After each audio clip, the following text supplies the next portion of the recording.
London lies, where corruption and evil reign. This summer, the fight for truth continues. The Red Pill Project, Alpha Warrior, DEFCON ZERQ. Another head hangs slowly, child is slowly taken.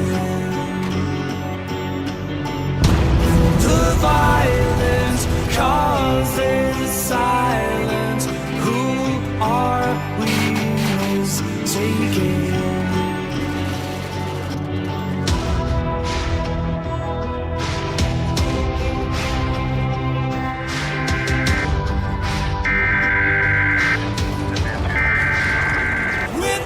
Tanks and their bombs and their guns and their guns. In your head, they're crying. In your head, this is extremely dangerous to our democracy.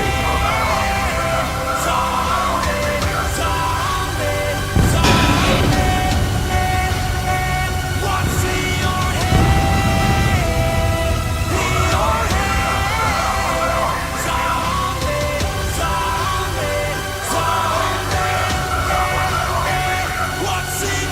Our movement is about replacing a failed and corrupt political establishment with a new government controlled by you, the American people.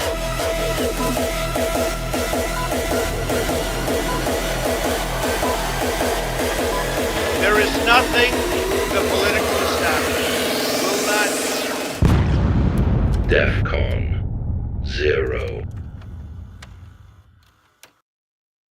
What's up, brother? What's up, Alpha? Back at it, episode 2, DEFCON ZERQ, people. Are we ready for it? I'm freaking stoked, man. Let me get our banner up and going real quick. So we got that on the screen. Everybody do us a solid. Let's everybody know that episode 2 has started. So content is free. Like, share, subscribe, tag some people, put it on their different social media. We almost hit 100,000 views on episode 1, bro. I love it. I love it. Because, you know, at the very least, whether we're right or wrong, right? The thing is we get people talking, we get people communicating, we get people questioning what's really happening. And I think that's the most important part, is that, firstly, I will state this. This is one of my mottos at the Red Pill Project, and I take this everywhere I go. Never believe anything anybody tells you, no matter who they are or what authority they possess or profess, unless you can prove it with your own research, your own investigation, through your own inquiry, and through your own volition. And that's truthful, whether it's Alpha, me, Donald Trump, or it doesn't matter. Never believe it. Research yourself. Go out there, deep dive, investigate. And don't just research surface level things. If someone says, check out, 10 USC 3228, don't just go and look at it and say, yep, that's exactly what they said. Deep dive into the meaning behind it, where that comes about from, derives from. Go down to a foundational analysis of things. And I think that if the Q movement means anything to me, it's that.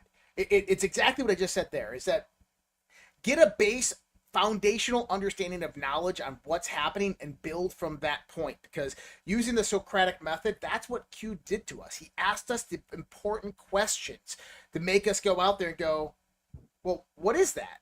And the cool thing is that this was all public domain information. It was already there for you to see, except it was buried. It was buried by FOIA requests. It was buried by our government. It was buried by the mainstream media, who never reported on it. But it was all right there for us to see. We just had to be pointed in the right direction by the right questions. And so I'm excited to be on Badlands tonight with Alpha, doing part 2 of this. Man, this is going to be fire. This is good, man.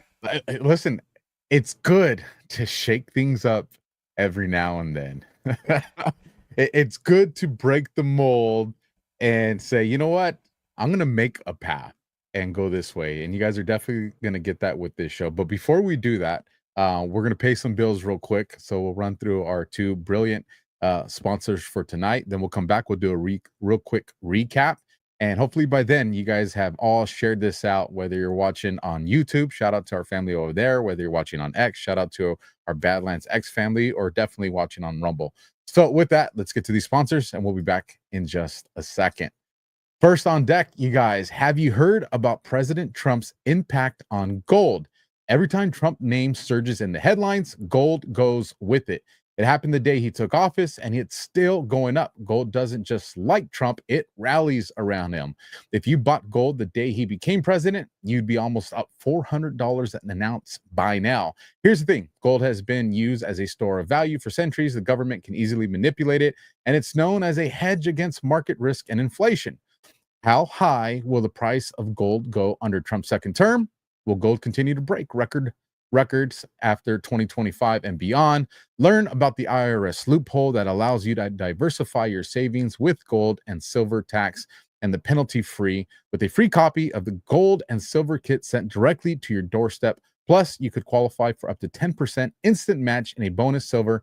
Visit badlandsgold.com to learn how you can add gold to your portfolio. Again, that's badlands.gold. And then our next one, conscious strength. What's up, Badlanders? It's summer, it's hot, you're probably sweaty and dehydrated, which is why you could use a nice tall glass of electrolytes from Conscious Strength. Instead of sugar-laden Gatorade full of food dye, you're drinking the wrong water. These electrolytes are naturally flavored and sweetened. Zero sugar, so they're keto-friendly. The sodium comes from pink Himalayan sea salt, and they have a healthy dose of magnesium and potassium to help you replenish and recover. And at less than $1 a serving, they're cheaper than those sports drinks and most big-name electrolyte brands. Drink your electrolytes on a hot day to rehydrate. They're great pre or post-workout, and also awesome for a hangover recharge. And for the rest of July, they're 15% off. Go to badlandsmedia.tv/strength to grab your can. Plus, use promo code Badlands for an extra 5% off and to support your favorite grassroots media company. One more time, that's badlandsmedia.tv/strength. Link will be in the description below. All those links in the description below. It is game time now, folks. Josh, let's recap episode 1 and then let's get into man, I was just thinking I gotta hire Jordan to do our ads, man. I mean, it's just he's such a natural at it. All right, recap. Dude, he's got the look. He's got the poise. All right. Recap from episode 1, the plan to save the world, people. In that episode, we talked about the pre-history of Q. Prior to Q, really what happened. We got a little bit into the formation of Q and my thoughts and opinions on that. And I'll be very clear, thoughts and opinions on that because I don't want to butthurt anybody out there. But we talked about stolen military secrets. Now, people are like, where do you get that information from and all this stuff? There's a lot of places I get this information from. A lot of this I was involved with in the context of being active duty military 2001 to 2010, being in Washington, D.C. in 2008. I met somebody out there, a former 4-star admiral. I'll say admiral. He was an admiral. I usually say general because I don't want to give up the person's identity, who introduced me to all of these things, who led me down the road and said, dude, you need to start looking here and investigating these things. He used the Socratic method and told me to look at these things. And I started looking and investigating back then. I never really wanted to do podcasts. This wasn't my thing. Then I had a family, and it really didn't come to fruition until all of a sudden I see the same things that I was learning and understanding about years before start showing up on the boards. And that was like, oh my goodness, it's happening. And so a lot of what we talked about last week was Hillary Clinton, stolen military secrets. We talked about 2 different events. The Minot, North Dakota, Brent Spears incident. We also talked about the 2008 incident at the Defense Logistics Agency in Utah, and how both of these were not what they seemed in the context of military operations or military scandals that unfolded. In other words, someone was stealing military secrets and information. This all culminates to an intelligence operation that begins to uncover the deep state, right? So we had NSA military side going out there trying to find out who is the deep state. Who are these people selling military secrets to foreign adversaries, China? And that was being run through the NSA. Well, then we get a guy, Edward Snowden, who comes in and he exposes this project at the NSA. Now, there was a great, I don't remember who it was. They said this the other day, and maybe it was Roger Stones or General Flynn. They said, If Edward Snowden was such a patriot and a freedom fighter, why did he only expose that one program at the NSA and no others? He was read into all these other programs. How come he only exposed that one program? And what was that program? If you remember the news clips, they were spying on congressmen, senators. They were spying on defense contractors, military generals, foreign adversaries. Now, why? They were trying to uncover the deep state, and that got shut down, which led to 2012 re-election of Barack Obama, firing over 100 and I think 107 military patriotic generals. And this is where it prompted all of them to begin the process to, okay, we need to figure this out because we just got shut down. This goes to Andrew Breitbart. Pizzagate gets exposed. We see then goes to Michael Hastings. Michael Hastings' point of contact through General McChrystal was Colonel Charles Flynn. Michael Hastings was investigating John Brennan and his connection to new technology assassination weapons that the CIA was using that he was about to expose, utilizing car vehicles as assassination weapons and blaming it on an accident. That's exactly how Michael Hastings actually died. Then over the course of the next few years, we see them trying to expose this, and the NSA text in 2016 talking about Podesta's email with a hash code. We have Pizzagate blow up, WikiLeaks email scandal. All of this stuff begins to come out. It was never Russia releasing this information. Understand that it was the patriots in the NSA who were releasing this information. This is all pre-Q stuff. And then what you have to understand is that the people are brainwashed to a certain point. Everybody was. And we had a transitional point in our history from 2010 to 2015. I call it the blockbuster moment. What do I mean by that is when online streaming came on board, Blockbuster had the chance to sell out to Netflix for $200 million and never took the deal. And instead, Blockbuster basically went out of business because they did not conform to the changing technological landscape.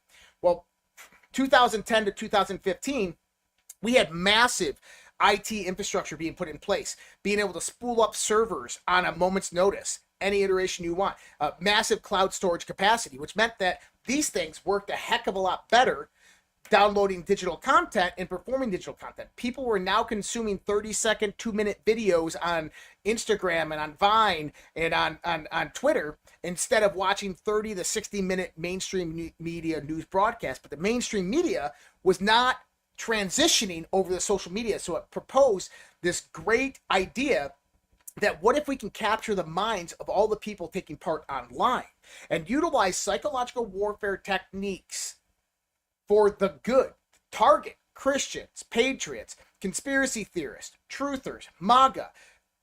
We target these people with a psychological warfare operation that is meant to get them to think, meant to get them to wake up, meant to use the Socratic method to ask the right questions and have these people begin digging. And what's going to happen? And they laid it out. Down the road, they're going to get ejected off of the digital platforms. And when that happens, now that's going to create a revolution to where they will become the media now. And people are going to listen because it's going to confirm exactly what they were saying. And look what happened. We are the media now. And so 100%. We took it up to that point. Let me jump in real quick here. We'll save the Rumble rants, folks. We'll read those at the end of the show.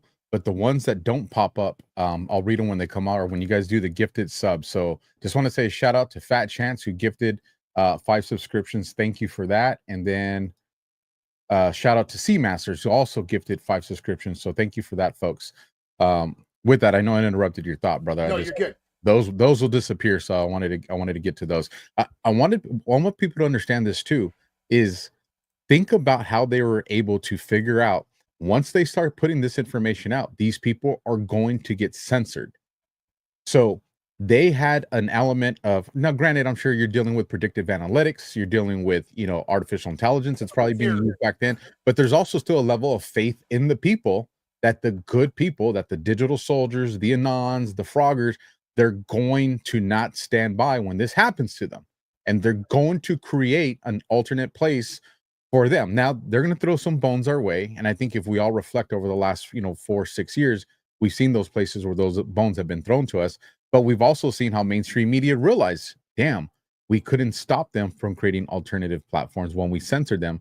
So mainstream media, the Mockingbird media, rebranded itself, all of a sudden interjected into Substack, interjected into these alt platforms, infiltrated our very own movement.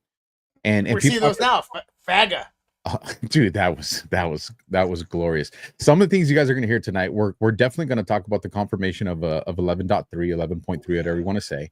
One thing you're going to hear me talk about tonight is there's a lot of people that have said, well, this is outside the statute of limitations. And we're going to walk you in how not only is that legally not the case, but how Q ties into that as well. And Josh, you have something that you want to be talking about, brother. Yeah. So I wanted to bring up a Q post that actually validates a lot of what we were saying last week. Now, when we start talking about how it all began, look at this. 16-year plan to destroy America. Hussein, 8 years. Install rogue operations. Leak counterintelligence and military assets. Cut funding to military. Command away from generals. That was 2012. Launch good guy takedown. Internal removal. Valerie Jarrett. Sniffle. And what does it say here? SAP sell-off. Special access program sell-off. Snowden open source Prism key score. Catastrophic to the U.S. military versus bad actors worldwide plus clowns. No such agency. What I just told you, that recap, what we talked about in number 1, it's right there. It's right there for everybody to see how this started. It was because of the 16-year plan, because of what Hussein Obama was doing to the government, how he was restructuring everything. They installed rogue operators. They cut military funding. They fired constitutional generals. The deep state was doing what? They were investigating them. Now enter Snowden. So I wanted to show this because it brings a lot of credence to what we talked about last week. Now, a lot of things happened in the last week. Bro, it's been off the storm has arrived. Now, should we play the video to set it up so people know where we're going with this? Yeah, let's do it. And so I got more on a lot of what we talked about, but we can get into that because I want people to understand FISA Gate is the start. Remember, FISA equals the start. FISA Gate, if you remember, Alpha, do you have the picture of the 3 movies playing all at the same time? I do not have it on me, but I can grab it. If people remember this, Guardians of the Pedophile, right? 3, 4, 5. Guardians of the Pedophiles, Panic in DC, and then you have FISA Gate. Well, what just happened? FISA Gate's won. So now it's going to go in reverse. Panic in DC, Guardians of the Pedophiles. Now you won't know why there's a delay in the Epstein stuff. Because this is much bigger and integrated. But FISA takes down the House. FISA, you have to look at FISA as a circle around 2016 that arrows go in both directions. They go to 2020. They go to the 2 assassination attempts. So they cover all of the crimes of the deep state and the globalists after 2016. And they cover all of the crimes before 2016. FISA Gate happened because they were covering up their crimes that they had done for the last 8 years before that, which are treason. So let's jump into it, Alpha. All right, here we go. Let me bring this up on the screen. For those of you that seen it, you will enjoy it again. For those of you that haven't, you're in for a treat right here. If you look at those papers, they have them stone cold, and it was President Obama. It wasn't lots of people all over the place. It was them too. But the leader of the gang was President Obama, Barack Hussein Obama. Have you heard of him? And except for the fact that he gets shielded by the press for his entire life, that's the one they look. He's guilty. It's not a question. You know, I like to say, let's give it time. It's there. He's guilty. This was treason. This was every word you can think of. They tried to steal the election. They tried to obfuscate the election. They did things that nobody's ever even imagined, even in other countries. You've seen some pretty rough countries. This man has seen some pretty rough countries, but you've never seen anything like it. And we have all of the documents. And from what Tulsi told me, she's got thousands of additional documents coming. So President Obama, it was his concept, his idea, but he also got it from crooked Hillary Clinton. Crooked is a $3 bill. He dropped some gems right there. Shout out to NazFan, $10 gifted subscriptions. Thank you for that. You have a sitting president, Josh, that he just said some nuggets in there, bro. So what I want people to understand. Number 1 is he says Tulsi's going to release more evidence. There's thousands. They only released a few hundred pages. There's thousands more that are going to be released tomorrow. But what did Trump say? He goes, from what I've read, so this is his intelligence briefings. He says, basically, there doesn't need to be a trial. He's guilty. I've read it. I've seen it. As in, I want people to see this, because when Donald Trump says something like this, you have to know that he knows the fact of it. There is evidence that is going to be released that is undeniable, that shows that Barack Obama was the mastermind behind all of this and coordinated all of this. That's what he just said. He said he's guilty. He's seen the evidence. This means that there is a smoking gun piece of evidence that is going to be released that shows conclusively that Barack, and listen, they can get around sitting in the White House and talking between the 10 of them about all of this stuff and the notes between all the different heads. He can get around that. Executive privilege, right? But when you're talking about a smoking gun evidence, you got to remember what they did. They got Weiner's laptop. They got the Epstein files. They got all of this. But they got Nancy Pelosi's laptop on January 6th. I want people to remember that. But also, they have cell phone records. They have emails. How many times did Barack Obama maybe text Hillary Clinton? What were the texts going between these people? That's what we're about to see. We're Strozek and Page. Remember the text messages? You're about to see something very similar to that come about, where they're planning behind the scenes, because you know why? These people are stupid, and they never thought she would lose. They did not. They did not. Do you want to get into yours first, or do you want to get into some of the Flynn stuff? I can get into some of this. Let's do the FISA gate, because that's gonna set the tone for this stuff. Again, shout out Texas Jules, $5 subscriptions put out there. You guys are freaking awesome. You guys are definitely gonna help me and Josh eat good this weekend. So No let me kind of show some stuff that happened today in preparation for tomorrow, because I think tomorrow is going to be a lot of big booms, and I honestly do. Right? So today, Dan Scavino, for anybody out there, Dan Scavino, Donald Trump are the ones that we watch timestamps with. I don't really watch timestamps for anybody else. I don't watch Q references from anybody else, just Dan Scavino and Donald Trump. Dan Scavino posted this guy right here over Washington, D.C., a nice sunset video. But Alpha, ask yourself, sunset happens at what? Dusk, right? Dark. We go from light to dark, right? So what are the odds that on July 22nd, 2019, dark to light, hunters become the hunted? This is not another 4-year election. What are the odds of that? I mean, at this point, brother. Right? But then the timestamp was 2026. The whole world is watching. Trump dossier, Steele report, DOJ, FBI to start doing their job or get the hell out and involved in all of this. And then Payne is coming, the Punisher. That was Scavino today. Well, that wasn't the only one that we had today. We had another one. Deltas for tomorrow. You know, the deltas for tomorrow are kind of interesting, because this is when Trump and Tulsi Gabbard both came out and said that we are about to see more documents released tomorrow. So when we go over here, we get July 23rd, 4613, 3471. We get Catherine Herridge, and then we get John Solomon. Bigger than most realize. Be ready, Bob Q. And what are these? John Solomon breaking DOJ review targeting key figures, conclusion with Mueller report. Prosecutors seek access to Professor Joseph Misfud to determine if any improper surveillance occurred on George Papadopoulos. Then we have declassified records from DNI Radcliffe reveal FBI counterintelligence with security briefing and then candidate Trump, General Flynn, Governor Christie. In other words, tomorrow they're supposed to be releasing more FISA gate documentation, 1,000 records of it. And the Q deltas for tomorrow are FISA gate. How did they know?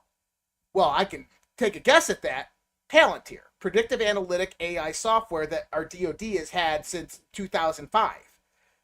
And they've been feeding into it through Facebook and Google for the longest time. I believe that that's how they did this, but we'll maybe hopefully one day find out. Either way, those deltas, this is just huge, people. Direct confirmation day in and day out of future proves the past, of everything Q was telling us, of everything that we knew back in 2017, the current date, is coming to a reality and coming to a head right now. And it's all happening before our eyes.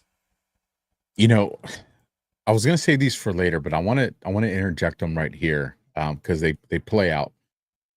I'm like you. I like to rely on Trump and Scavino. Those are the two predominant ones that I'll rely on for the markers. But someone dropped me a little hint and said, "Hey, start taking a look at General Flynn." Well, General Flynn too. You can't discount General Flynn. And so I was just like, well, let me go peep it out. So let me bring this up on the screen so everybody can see.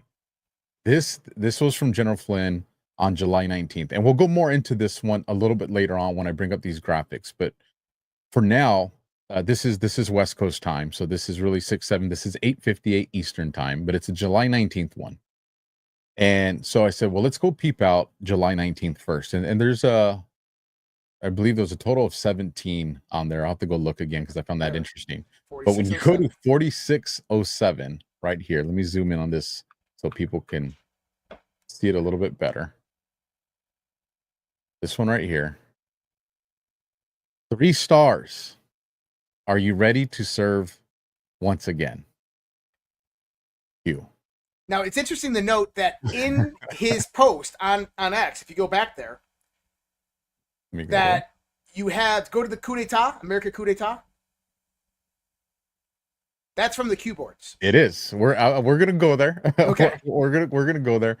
But for now, I wanted to tap into this one on you because when you look up strategy, well, there's some other stuff we'll bring on. But here's the thing: you have General Flynn that posts that the timestamp is what I'm referring to. And again, 4607, 3 stars. Are you ready to serve once again? We've all seen the memes of Trump breaking glass on that.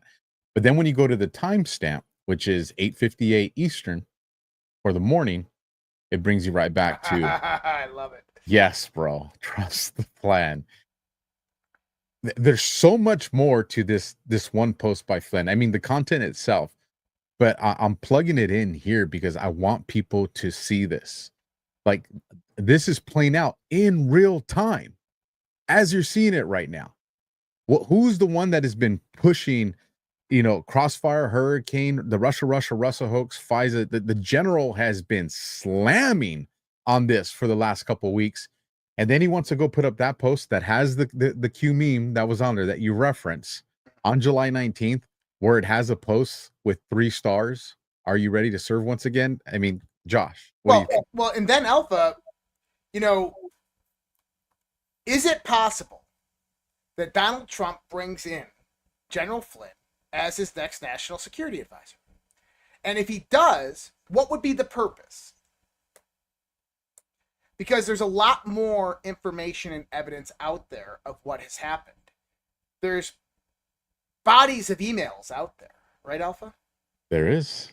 As a matter of fact, when we were talking about this, Josh hit me up, you guys. And he goes, why Flynn? And of course, my answer is probably like a bunch of you are answering into your TVs right now because he knows where the bodies are buried. Well, we were talking about emails, right? Yes. We were talking about NSA emails. So we're talking about Wiener laptop. We're talking about Clinton emails because I was talking about my SAP programs, right? The classified emails.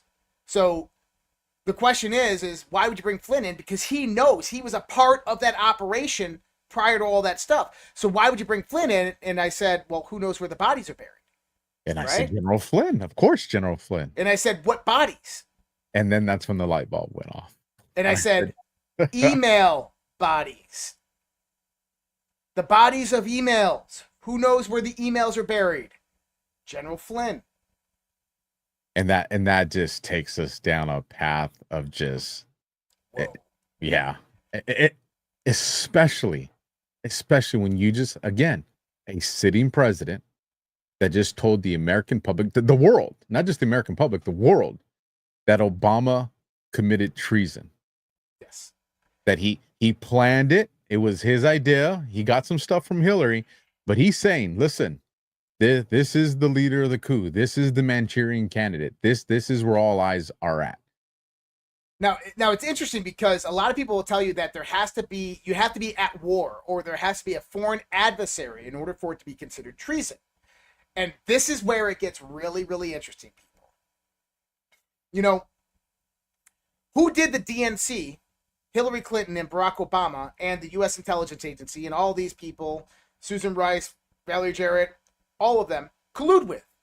While you explain that to them, I'm going to try to find that Mike Johnson. Okay. Thing I They told you about. colluded with, let me see, Five Eyes Intelligence, Australia, UK, Italy. They colluded with Ukraine, the country of Ukraine.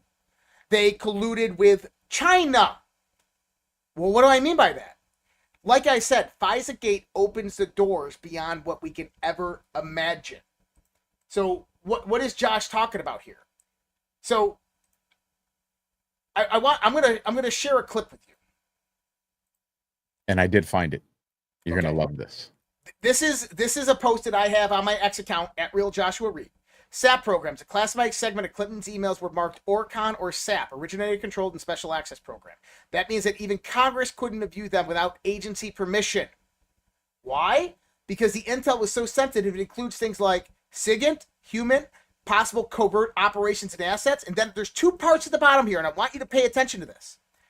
DOD SAP programs and CIA knock list. Alpha, do you remember when China killed all of our CIA agents that we had operating inside of China because the knock list got released? Yep. Do you know who was Secretary of State at the time? Who was Secretary of State? Hillary Clinton. Now I want you to listen to this right here. Security, we provided it to SSCI, I believe, and HIPS. Can you also. provide this committee? By the way, this is Inspector General of the Intelligence Community, ODNI, Inspector General Charles McCullough III. That's Chairman Chaffetz, who's a Republican at the time, who's heading the House Intelligence Committee. This is a 2006, August 4th, 2006 testimony that he's giving. Listen to what he says here. Security, we provided it to SSCI, I believe, and HIPS. Can you also. provide this committee in a secure format, the classified emails? What I can, to a certain extent, I cannot provide a certain segment of them because the agency that owns the information for those emails has limited the distribution on those. So they're characterizing them as ORCON. So Explain what ORCON is. Originator control. So I can't give them to even Congress without getting the agency's permission to provide them. So they have been provided. Which agency? I can't say that here in an open hearing, sir. So you can't even tell me which agency won't allow us as members of Congress to see something that Hillary Clinton allowed somebody without a security clearance in a non-protected format to see. That's correct? Yeah, this is the segment of emails that this is why my letter back to Ranking Member Cummings had to be classified, because people would like to see this segment of emails. And this has been an issue not just with you and your committee, but with several members at this point. So we have gone back to the agency that is involved several times, and we can certainly do that again and ask permission. Can you generally tell me, is it because they're so sensitive about signals intelligence, humans intelligence? What? We shouldn't get into the content of these emails in an open hearing, but I'd be Okay, happy to take it. I don't want to violate that, but So I want you to understand. What McCullough goes on to say is that these were the most secret programs in the United States government. Now, I got a little hint about what those programs were. There's various parts of this. Now, how do we know that these SAP programs were special access programs that dealt with DOD reverse engineering technology? Hey, Alpha, do you remember David Grush, the UFO whistleblower that came out? Do you know what lawyer represented him? I don't remember that. No. It's the former ODNI ICIG Charles McCullough III. And the reason that Charles McCullough III, the same guy you just saw testifying there, represented David Grush, because he was the only guy that had the clearance to be read into the programs that David Grush was talking about. And David, when he did that testimony, he dropped some things that made people's jaws drop. If you That's guys right. remember that. Interdimensional travel, all different types of stuff. That's what we were dealing with in some of Hillary Clinton's emails. Okay? And One more thing I want to mention, just because it was Yeah. one that stuck out in my head, and no one's ever been able to really give me a clear answer to it. So I'm curious. I don't think me and you have talked about one of the statements that Grush had made when they asked him, were there life forms on these things? And he said, yes. And I think one of them said, were they aliens? And he says, no, we consider them non-human biologics. Yeah, non-human biologics or non-human intelligence. Yep. And I found that very interesting. But just to put in perspective, like this is the We level. should do a show on that. I could go deep into that. I actually was in contact with one of the people who was in the Senate in the congressional briefings that overheard a lot of this backdoor testimony. But bring this in. Now, reopening the Clinton email investigation SAP program breach. Special access programs were exposed to China through Hillary Clinton's private server. ICIG Charles McCullough III, the man who blew the whistle on the Clinton email scandal. January 2016, McCullough notified Congress Clinton's private server contained several dozen top-secret SAP-level emails. These SAPs were so sensitive they couldn't even be viewed outside of a SCIF. He later testified behind closed doors to the House and Senate Intel committees. 2018, he confirmed, we were shocked and faced intimidation from the Obama administration. Jake Sullivan, Hillary Clinton's then, at the time, Secretary of State Chief of Staff, was the one who put her on the email distribution list of these SAP Intel programs. Hillary's server auto-forwarded it to Chinese-linked Gmail address. China got access to our most classified military research. This wasn't an this wasn't an accident. Clinton had 117 emails on her server that were top secret SAP level. Where did they come from? Jake Sullivan. We can go into the Jake Sullivan a little bit. Not really too much here, but understand that she was sending these and there was a script that was running that was basically sending them to this Gmail address. So the question is what was in those emails? Many SAP programs overlapped in university research funded by NASA, NHI, DOD, and DOE.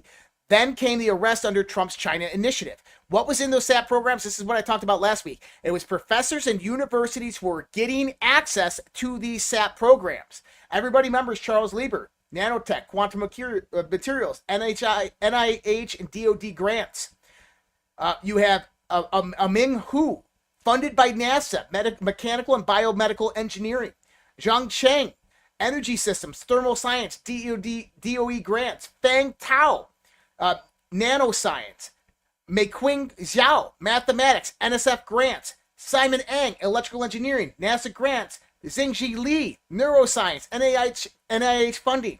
Zheng Dongshen, NASA funded nanotech, chemical engineering. Zhang Guozheng, immunology, NIH. And there's 30 more other professors arrested during this time whose names were never released due to national security people. So you have to understand that Hillary Clinton was selling SAP programs directly to China for pay to play. That is collusion with a foreign adversary, which equates to treason. Now, Barack Obama knew about this. Now, was there ever a time that any of that led to the death of Americans? Well, absolutely. We know Benghazi. We all know Benghazi. We all know the Navy SEALs that died, right? Which one? It was what was the name of the Chinook that went down? Extortion 17. Extortion 17, right? But there's more here. Remember 2010 to 2012, the major security breach due to a compromised CIA knock list led to the deaths or imprisonment of numerous covert agents in China.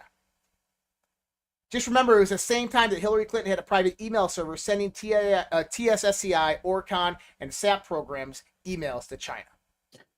One of the other things you said, Josh, is that we got to be at war.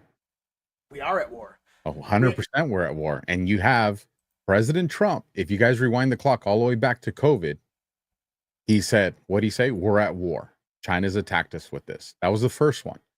But then I want to bring you guys into Mike Johnson. I want to play this clip. When Mike Johnson became the Speaker of the House, he was giving I don't want to say a speech, but he was talking, and he makes this statement. And I'm going to play it real quick, and then and we'll get into it. So let me bring it up on the screen, and I want you guys to listen to Speaker Mike Johnson and hear what he has to say here. It's less than a minute. As has been articulated here, around the world, and here at home, we need steady leadership. We need steady hands at the wheel. Look, I regard myself as a wartime speaker. I mean, in a literal sense, we are. I knew that when I took the gavel. I didn't anticipate that this would be an easy path. Former Speaker Newt Gingrich posted a couple days ago on his... This congressman destroyed... We're in dangerous times. So... literal interpretation is what he says. He made sure to say that. He also said, I knew that when I took the position. Who was communicating with him before he became Speaker of the House? Who was trying to get him in there? Trump. President Trump. Yep. He's at wartime, and he says, and so if people are wondering where the war is, it's in the invisible enemy. It's the silent war. It is the infiltration instead of invasion. And to kind of bring context to all this, how do we map Obama and the Democrats to foreign adversaries? We got Hillary Clinton. I mean, that's pretty easy. We can find treason for Hillary Clinton. But what about Obama? Well, go to the 2020 election. You know, do you find it interesting that D&I Ratcliffe on January 17th, 2020 puts out his assessment of the 2020 election and says what? He says that China absolutely interfered with our election. Now, when the Trump administration comes back in, we find out that China was creating fake identities and registering people to vote, fake people to vote. Right? And they also released COVID. COVID is the reason that the Democrats had the states change the laws for mail-in voting. So at the same time that China's registering fake people to vote through mail-in ballots, they released COVID. The same time the Democrats are positing the states to change their laws for mail-in ballots. As in, who did the Democrats collude with to steal the 2020 election? China. As in a foreign adversary. In other words, treason. Now, this is a belligerent.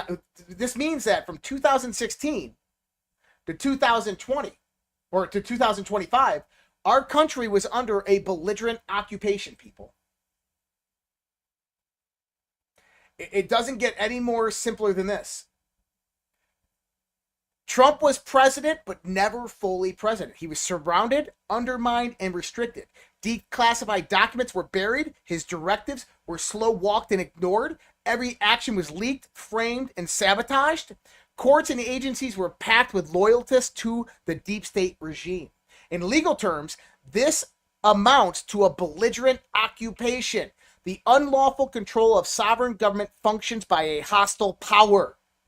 It is interesting to note that in the Law of War Manual, a belligerent occupation is ended in section 11.3, which on the cue boards, in terms of that, verifies the first marker. The end of the occupation of the United States of America started on 1/20/2025. Trump reaffirmed this symbolically on the Army's 250th anniversary by marching troops and tanks down the street of Washington, D.C., and then 4 days later, raising the new flags and 88-foot flag posts at the White House, signaling the transition of power, that the belligerent occupation was over and the United States of America, the Republic, was back.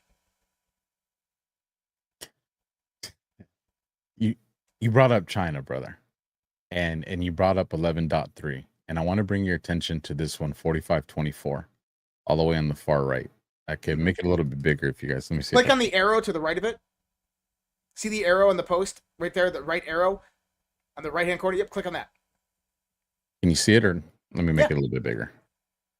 There you go. All right, there's a little bit better.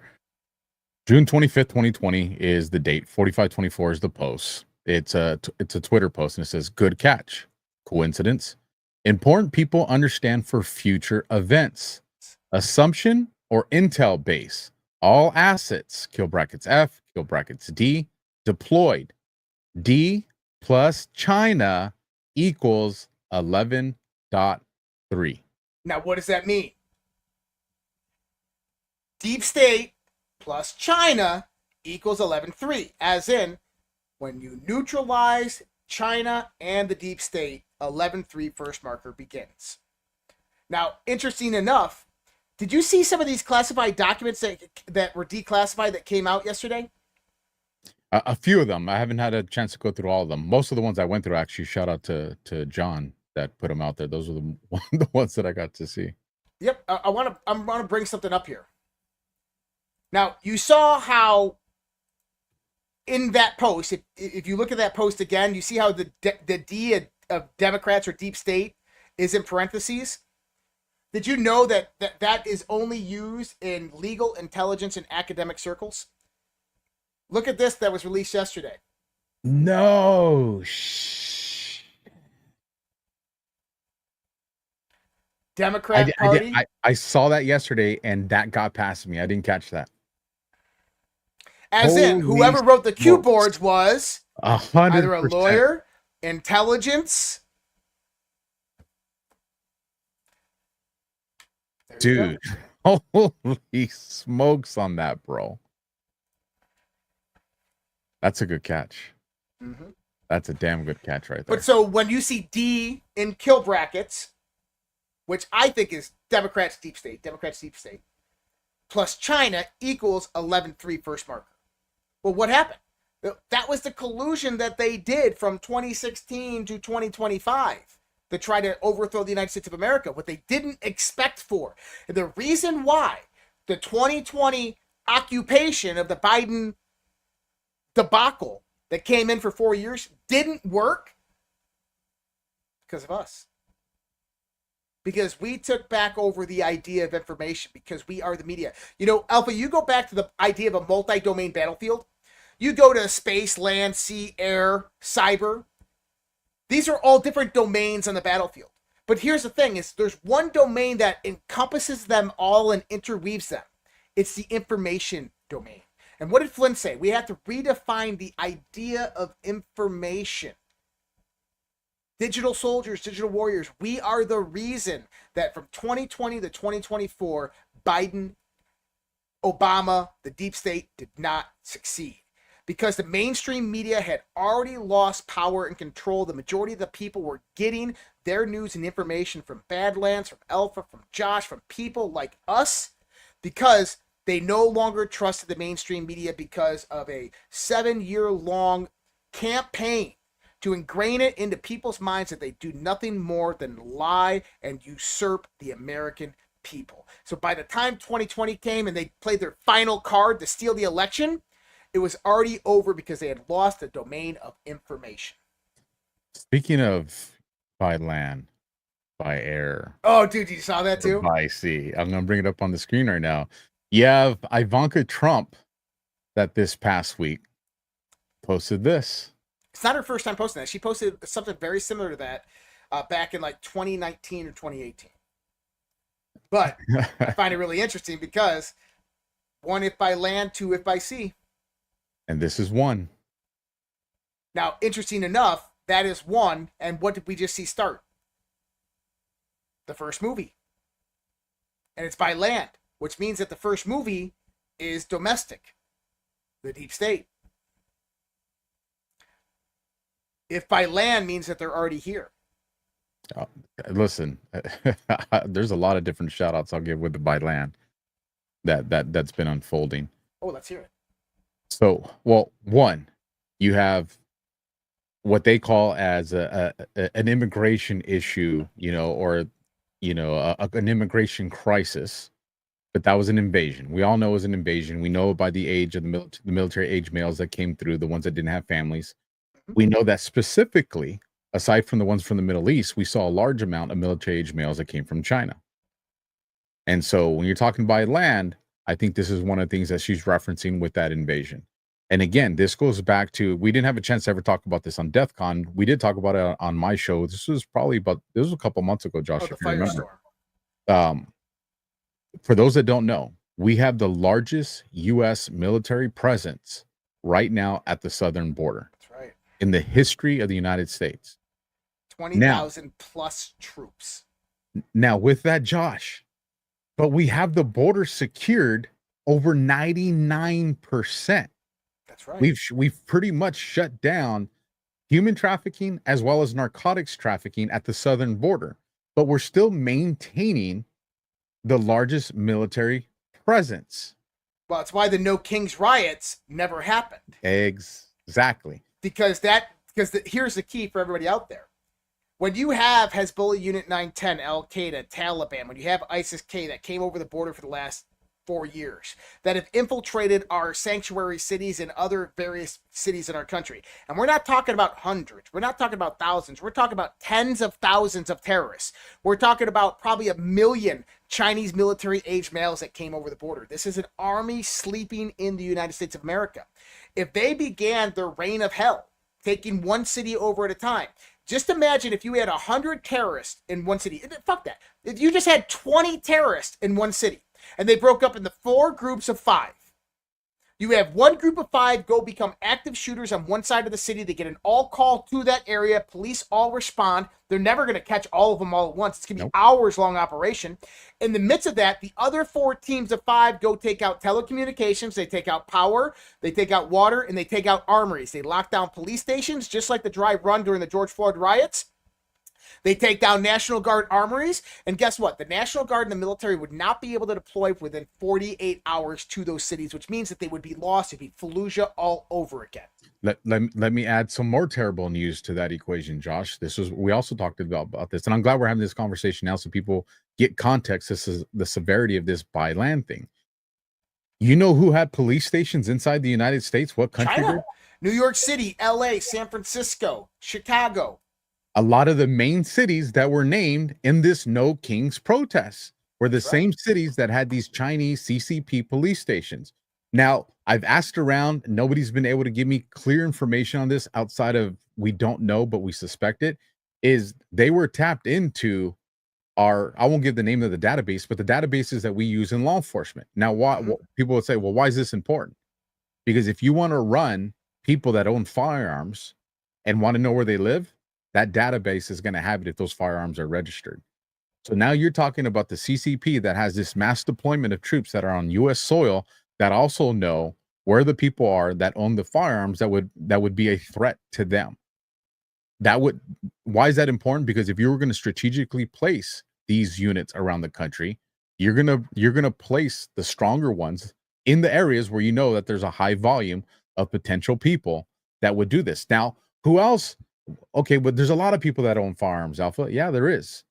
But you know who else? What the FBI, the corrupt FBI did during January 6th?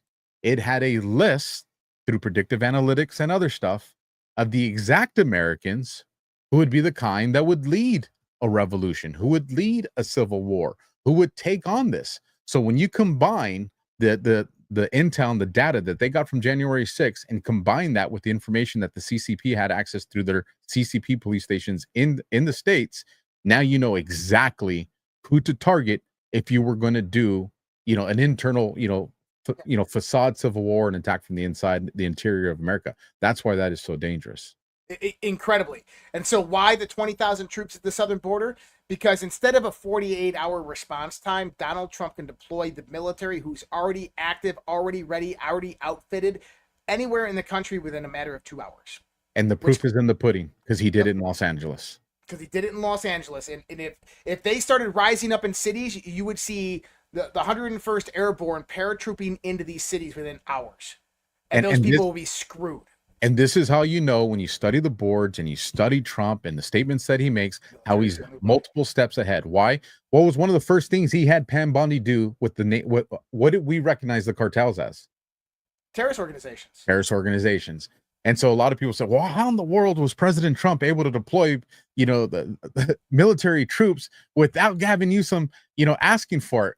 Well, because what did Trump say in some of those things? We know MS-13's in there. And we know cartel illegals are in there. And what did he deem them? Terrorist organizations. Yep. So it gave him the ability to make these extended military operations from the border to combat these terrorist units that were in there. And so we could do a whole show just on that conversation. I do want to bring us back to FISA Gate because that is the topic conversation here. But it's all interrelated. I mean, it's all. So, and to your point here on that is, when does the deep state push back? They're about to get indicted. James Comey, I believe, will be the first indictment here in probably August. So they're about to get indicted. Which means that, 8/8? 8/8, potentially. August is typically a very, very hot month. Let me see what day the 8th of August lands on. So what I'm seeing is Comey will probably be first to go down. And in a lot of August posts are about Comey. September and August timeframes are a lot about Comey. September 11th, James Comey, treason. But once they start getting arrested, they know it's only a matter of time before they come for the big dogs. With that being said, that means that they have to orchestrate either national protests that turn violence and turn violent and become riots to begin their process to destabilize the country, to try to undermine Donald Trump, to allow their army that's already here to rise up, or they got to manufacture some type of grid attack, they got to manufacture some type of cyber attack, or even a black swan event. That's what I'm thinking we're heading into right now. And I think that the Trump administration is well prepared for it because they're anticipating it. That's why we have 20,000 troops at the border. But you got to understand, they're not going to give up. They're not going to just say, oh, well, you caught us. Oh, well. Well, speaking of black swan events, Ivanka Trump, what did she just post? Was it 2 weeks ago, 3 weeks ago? She has it's a picture of Donald Trump, the fight, and she's sitting on the it's like a red velvet chair with like gold accents to it. And what are the two stones on either side of the couch? It's two black swans. I'll see if I can find that photo to bring it up right now. A lot of my bookmarks disappeared, but that's okay. We can play with those things. Let me do this since I can't find that one. I want to bring us to 1 second, Josh. If you want to fill the air, you can. Well, I get this. I closed down a Realm browser tab, so I'm bringing it up in the history right now. Right, I'm pulling up something right now. So, when we start to look at what's unfolding, everybody's still talking about Epstein. Epstein. What did Trump say today? Ghislaine Maxwell? Yeah. Let's let her testify. But Todd Blanche is actually going there tomorrow to meet with her. When you've been sitting in jail for 5 years, you want out. You're ready to get out. You are. And I am monitoring the way they're going to handle this with Ghislaine Maxwell. Don't say it like that. I like saying it like that. Ghislaine. Ghislaine just seems to fit so perfect, though. You guys will figure it out. Think of the way the first word of it sounds. But anyways, Maxwell is what's one of the reasons that you wouldn't need testimony from Maxwell? And it's if you already had it all. Correct. And that would be operating under the assumption of either A, they were able to grab this evidence, through the years of the monitoring counter surveillance that they've been doing. Another way that they could have obtained it, again, is 18 USC 3521, which is what allows our attorney general, the deputy attorney general, to, protect a witness, whether it's, re-identify them, relocating them, but it's also the way you could fake a death or a suicide. Now, with that, I will put an asterisk here. There is no government documentation that 18 USC 3521's ever been used for a death or a suicide. However, there is no judicial oversight to 18 USC 35. You wouldn't know. You wouldn't know. Now, what we have had is you've had whistleblowers over the last few decades that have come forward and talked about the DOJ that has used this for deaths. Mobsters. The Gambino family and some of these other cases. You've also had the family that has come out and said that after 15, 20 years, and they said, we were given a death certificate. We thought you were dead.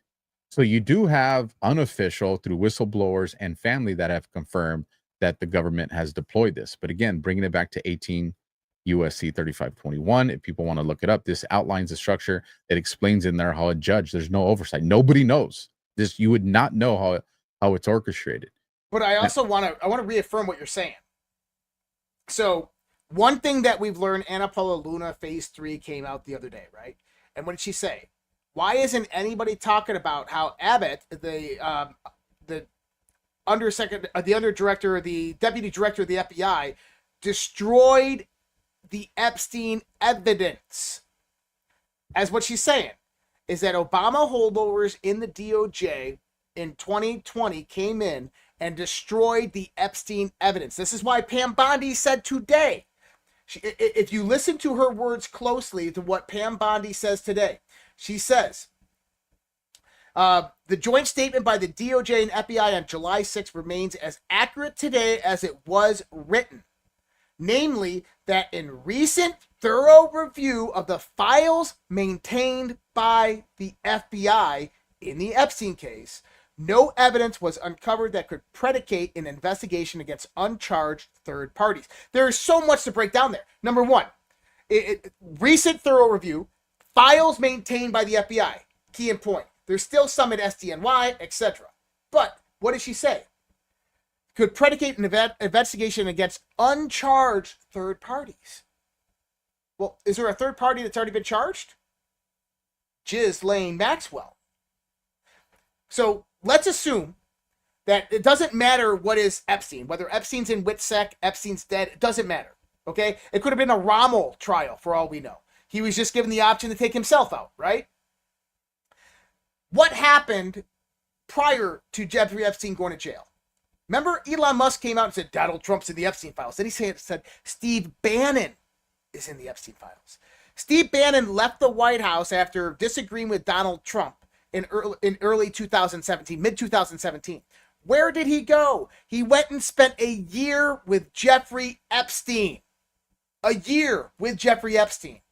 Recording Jeffrey Epstein every day and documenting over 16 hours of testimony from Jeffrey Epstein for a documentary that he's making that they spent millions of dollars on and never released and still haven't released to this day. In other words, right after Bannon's done with Epstein, Epstein gets arrested and goes to jail. 3 months later, he's dead.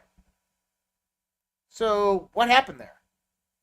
What happened there is Steve Bannon went in, got all of the information pertaining to Jeffrey Epstein, probably got handed over the actual legitimate files, right?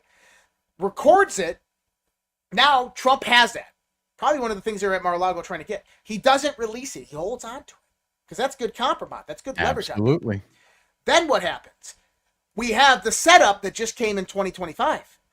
They destroyed the evidence at the DOJ. They destroyed it under the Biden administration. So the evidence is all gone. They're like, yeah, we destroyed it. We don't have to worry about that. But then Trump goes out there and he puts the binder out there. Remember? They put the binder out there. You want to know the only new thing that was in the binder? I think it was like businesses or something like that were in there. It was a document of custodianship of evidence by the FBI. What happened? The Biden administration destroyed the evidence. The only new thing in the binder was a document that pertained to the custodianship of evidence held by the FBI. Are they trying to tell us something there? He's trying to tell us that the FBI destroyed the evidence. We're showing you here in the binder, and then you have Elon Musk, Donald Trump's in the Epstein files, Steve Bannon's in the Epstein files. The Democrats go crazy. The mainstream media is going crazy. Release it. Democrats today release the Epstein files, and they're like, we're going to have Ghislaine Maxwell come and talk to the DOJ. Why? She's been sitting in a jail cell for 5 years. Let's get her in there and see what she has to say.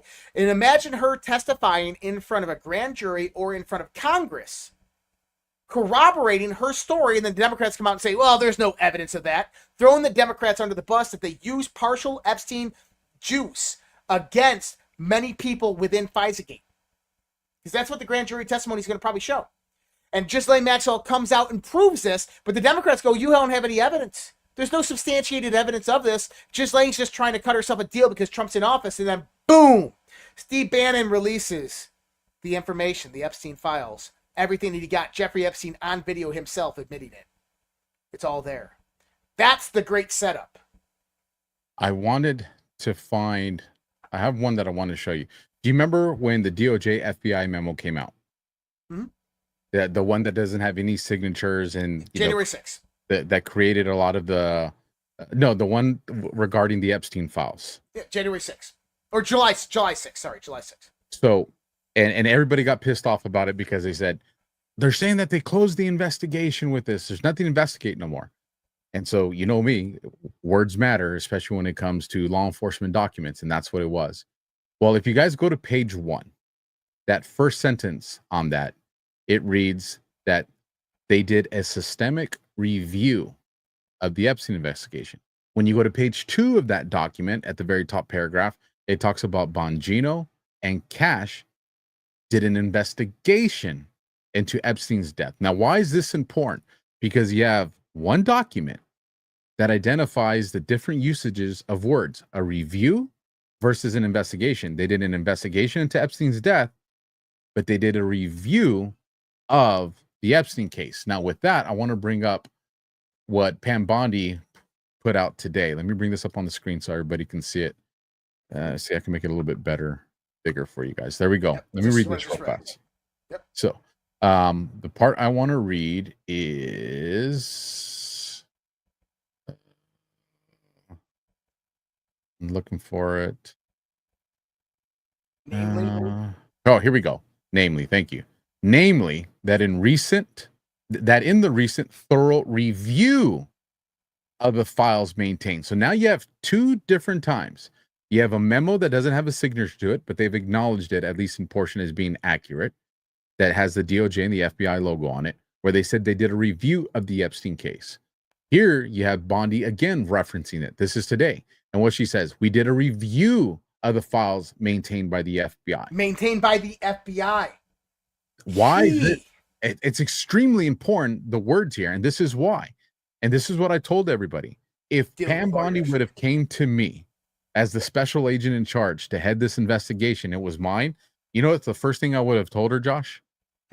I'm not doing this as a supplemental to the original CR, the original crime report, because I'm going to do an honest job, which means when we do indictments, my report is a supplemental to this original one, like you said, where they've destroyed evidence, where they fabricated things, where you have perjury, there's so much corruption in this case. If I did an honest supplemental case and we finally indict these people and we take them before a jury, well, now you can create reasonable doubt based on how corrupt this other case is.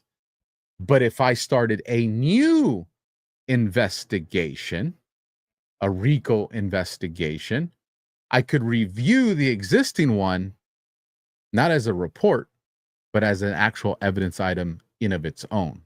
You track where I'm going with this? I do, because Jiz Lane Maxwell is the key that unlocks all keys to it. If Epstein is out of the case, let's say Whitsec were just dead, it doesn't matter. How do you get all those people? Well, you still got the Maxwell case that's still open.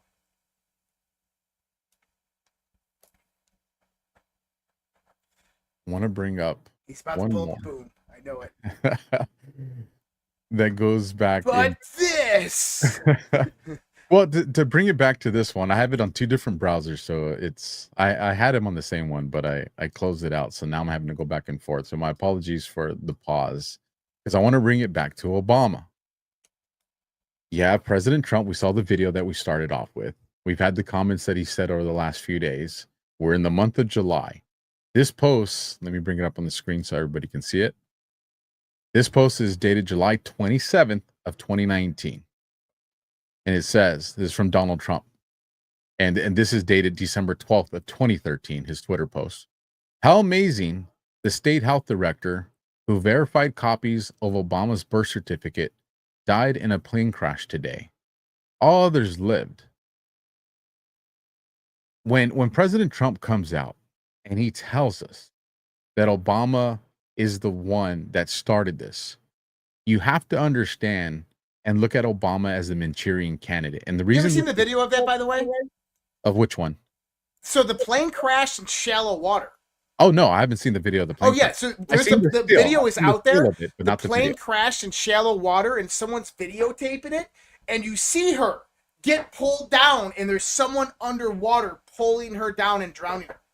I What? shit you not. Because I've seen the still where it shows it sitting on the water, but I never even knew there was a video. It's in shallow water, and the people are literally floating or standing in the water. It's not that high. And you see this camera panning, and you see her bobbing, and you can see a shadow in the water. No And she was the Hawaii director that basically maintained those records. Now, Well, when let it comes- me wrap up this thought before you go to that. Is the reason I want people to understand this, and it's especially when you got a July 27th date that's going to be coming up here in 5 days, so the next few days, if you guys are watching the replay of this later on, is Trump is establishing a couple of things with what he said. You know, Obama's the one that started this. This was his idea, but he got help from Hillary. He's establishing the head of the snake here. But one of the reasons he's establishing the head of the snake is because it's extremely important that we recognize Obama's in charge, but you have to understand that the history of how Obama got to be in charge, because that's gonna lay the time frame of this criminal enterprise. And I'll get into, I'll let you wrap up the thought here, because I want to get into why people need to understand criminal enterprise, the continuing conspiracy doctrine. But I do want to people, so please go ahead with what you were saying right now. let's just throw some red pills out there. Why And Obama? shout out to the audience, Josh. Dude, we have almost 6,000 people watching live. Hey, what's up, people? That's Welcome. just on Rumble, and about 2,000, almost 2,000 that are watching over there on X and YouTube. So Smash that thumb. We appreciate you guys being here with us. So let's drop some red pills here. Why Obama? Why is he the head of the snake? Why is he the target? Right? Have you ever seen the man cow video talking about with Harry Lennox? No, I haven't. Oh, you got to hear this. Let me see if I can find it. And by the way, Harry Lennox is from the Blacklist, the head of the FBI guy, Harry Lennox. He just passed away like a year or so ago. Well, I'm probably not going to be able to find the clip. But Harry Lennox is on Mancow, which is an old radio show. And he's talking about how he knows Barack Obama. And he says, in the 1990s, he was approached by a famous, very powerful Hollywood producer. And this producer says, hey, I got a guy that I want to shadow you for a few years. I want you to take him around, but more so, I want him to learn your nuances. I want him to learn how to speak like you and to approach people and talk to people like you the way you do. Teach him how to act. And Henry Lennox, and if you guys don't know who Harry Lennox is, you've probably all seen him. Let me bring up a picture of him, because you'll realize who he is. Hold on, come on. Well, anyways, Harry Lennox goes on to say that he says, sure, I'll do this, and he gets paid a lot of money to do it, and the guy ends up being Barack Obama. And I shit you not that this is the real deal.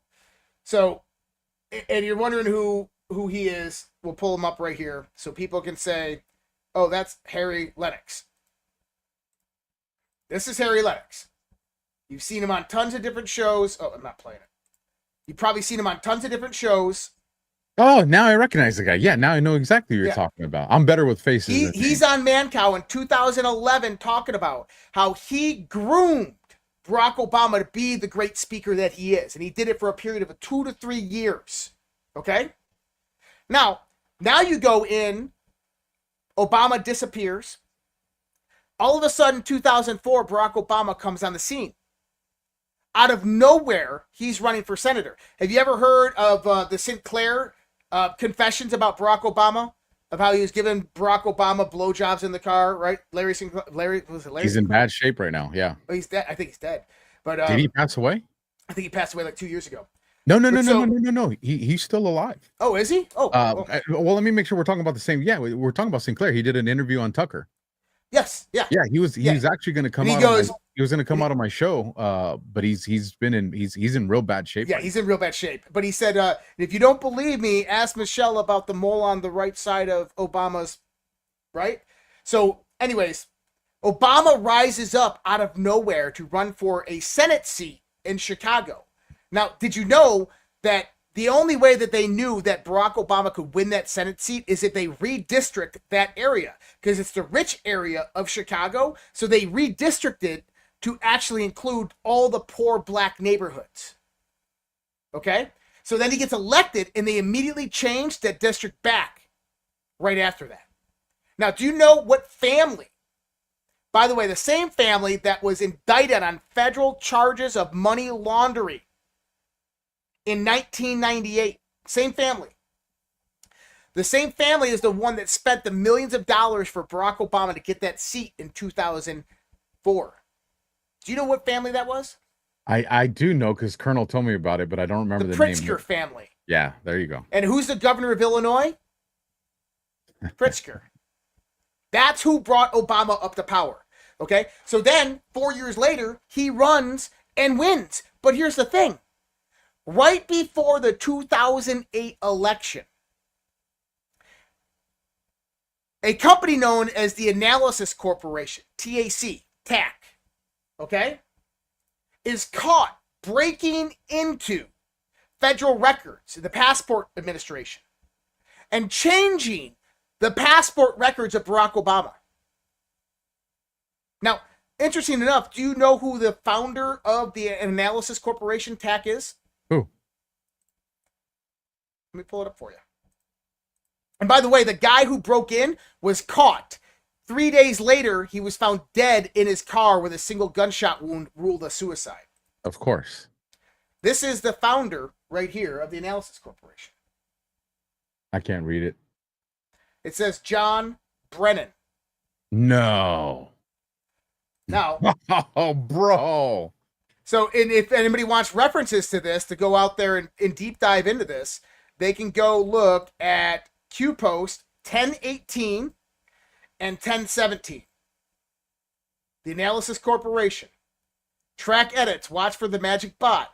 Go over here. The Analysis Corporation. Happy hunting. Hussein timeline 2017 to today. Cross against POTUS schedule. Cross against White House visitor log. This will become relevant very soon. Now, why is this relevant about the passport? Because apparently what they removed were visitations of Barack Obama's passport to Pakistan in the early 1980s.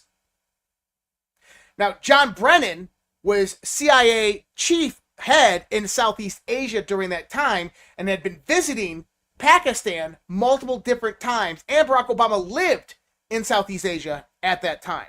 The cross correlation is that there is evidence on their passport data that show Barack Obama and John Brennan at the same exact place at the same exact time in the early 1980s. In other words, I want people to understand that Barack Obama is a Manchurian candidate.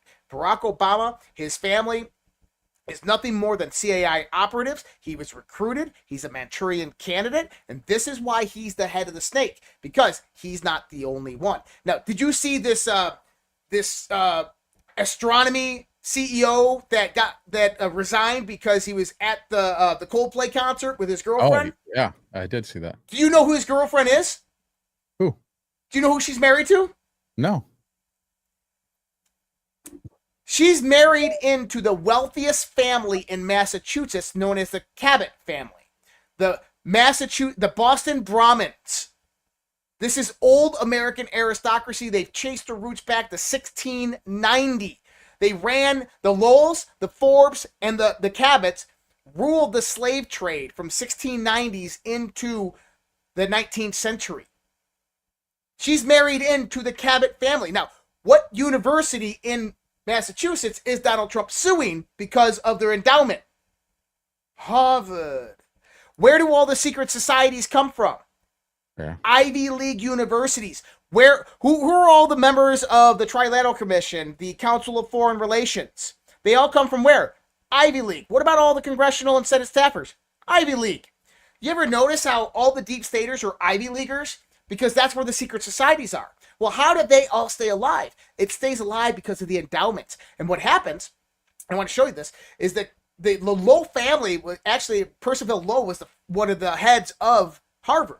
So the Cabot family married into that. And the Cabots are a large family. They're worth maybe $100 million. But here's the thing, is their money is not in their net worth now. It's in the endowment. They've been giving millions of dollars for over 200 or 150 years to Harvard. They own that place. So what happens? They give money to the endowment, and how does the endowment pay them back? Well, Harvard goes out there with a very limited amount of people that are going to school there, and they get $3.5 billion in federal grants each year. Taxpayer money flows in, and then what happens is you have companies that are contracted out to come in and run these various different science and research organizations with the students in the place. Well, guess who comes in? Those family-owned companies come in and now get paid out with taxpayer dollars, getting a reciprocation full circle of that money that's stored in the endowment, so it doesn't show as actual, real, legitimate assets. But these are part of the American aristocracy. Her husband is the Cabot family. And Donald Trump is suing Harvard right now, as in, that was a message being sent by Trump to them. We know where you're at. We will ruin your fucking lives. We have it all. Well, Harvard ties right back into the CCP too, because if you go and you research Harvard and Columbia and all them, the amount of money and gifts that come from the CCP into those very specific schools is out of control. That is crazy. I didn't know that. I was curious because I was like, there's more. I know people were writing it off as a distraction. I was like, nah, there's more to it. I mean, if you bring it to the humorous level of The Simpsons, even predicted that damn thing. For those of you that haven't seen the memes out there. That's funny. So I knew those are there. I did not know so that. So you tie it into Harvard, but you have to understand, when we go back to secret societies, we go back to what I call the deep state intelligence apparatus. What is the deep state intelligence? It's not the CIA at the surface level. It's not the NSA at the surface level. It's not MI6 at the surface level. It is the organizations, the contracting organizations that integrate into them, the NGOs, the large businesses and corporations, the government contractors that integrate into their framework, of which Ivy Leaguers, secret society members, flow into. That is the heart of the deep state. So how do you go after that? Well, you defund it. What is Donald Trump doing? He's going after all these Ivy League universities. He's trying to distribute the money out amongst them, the grant money amongst them. But he's trying to take them down at the same time, because what are they doing? They're inflowing all of these immigrants into our country and not allowing Americans in. In other words, they're swapping out to China this new secret society infrastructure. The Xi family must be, not the Xi, but the Liu family must be. Liu is one of the 13 Illuminati bloodlines, but they must be in power and control. And I believe Xi Jinping actually has relation to them. This is where people would think we'd probably scripted the show, because what you just described is perfect for the conversation I want to lead us into in a little bit, which is a criminal enterprise. And this is why I'm saying, when Trump identifies Obama as the head of the snake, but you got to take it back to, like you said, the Manchurian Candidate, the family, the ties that are there. When you go, and I would tell people, go watch the 2-part series I did with Colonel Towner on Obama as the Manchurian Candidate, which goes into very details of all this, is because if you want, Russia of itself is going to be a domino that helps collapse this train of dominoes. But if you want this to be an entire takedown of the deep state, you have to show how it's all connected in a fashion through the legal system where you can prosecute that. And that's identifying the criminal enterprise. And what you just described with the NGOs, the colleges, the funding, the people, all the different apparatuses that are involved, because the intelligence agencies and all these things, they're dangerous, but they're also the surface level things. It's the connections that maintain these people in power. It's the funding that goes in here. It's the USAID. It's the National Endowment Fund. All this is part of a criminal enterprise. And if you're paying attention to what Trump is doing right now, he's painting the picture for us folks. When people tell you, oh, it's a distraction, it's not important, he's like, what we call the deep state, you can't prosecute it as a, there's no US statute that says the deep state. You know what there is a statute for? Criminal enterprise. Right. He's putting a legal name, 100%. He's putting a legal name to what we call the cabal, the international crime syndicate, the elite, the 1%. He's making it fit the legal definition, because that's how he's going to push forward with RICO. You're talking Russia, like you said, FISA gate. And I want to bring up actually, this is a perfect time to bring up the Flynn post to get into one of the things that I wanted to say. When you go and look up these different words, and there's a lot, and it would take a whole show just to go through all of them. But one that I found particularly interesting here is he puts the strategy. And so when you go and you search out the strategy on the boards, I got this out of order here, you guys. Here we go. When you go and pull up the strategy, you have 17 posts that come up. It's just interesting how they just time these things perfect, right? But when you go down here and we look up strategy, we're in July 28th on these deltas, Josh. And what are they talking about? FISA start. FISA. If you go through these things, it's all talking about FISA. It's all talking about the start. And this is from the post that we talked about earlier that had the timestamp, the July 19th date, from General Flynn. 3-star, you ready to serve? If you're joining the podcast late tonight, we covered that stuff earlier on in the show. And now you put out the word strategy, and when you go search it on the boards, there's 17 of them. And on top of that, it's talking about the beginning of FISA, everything that Josh has just been telling us about. Like, bro, seriously? Just the start. I mean, I don't know how else to make you guys understand this is not a coincidence. So now I want to take us into the long thing that I had wrote up, Josh. Let me find it right here. There's a lot of people that have been saying, well, you can't charge Russia because it's outside the statute of limitations. I'll drop the link for this for those that want to read it. But what I will say is that is not the case. If you understand what President Trump is doing and what Josh has been talking about with FISA in the start and the connections that are there, what I want you guys all, don't take my word for it. Like Josh said, trust but verify. Go look this up yourself. Go look up the continuing conspiracy doctrine. And if you want to really get into the details of it, go look up U.S. versus Grunwald, 1957. Go look up U.S. versus Salome, 2002. That is a RICO case. Go look up U.S. versus Dyna Electric Company. This is going to show you how they establish the continuing conspiracy doctrine. Now, what you need here for the way they're going to do it in RICO is you got to have a criminal enterprise, folks. On top of having a criminal enterprise, then you got to show that there's specific crimes that they've committed, and they've been doing it on an ongoing fashion.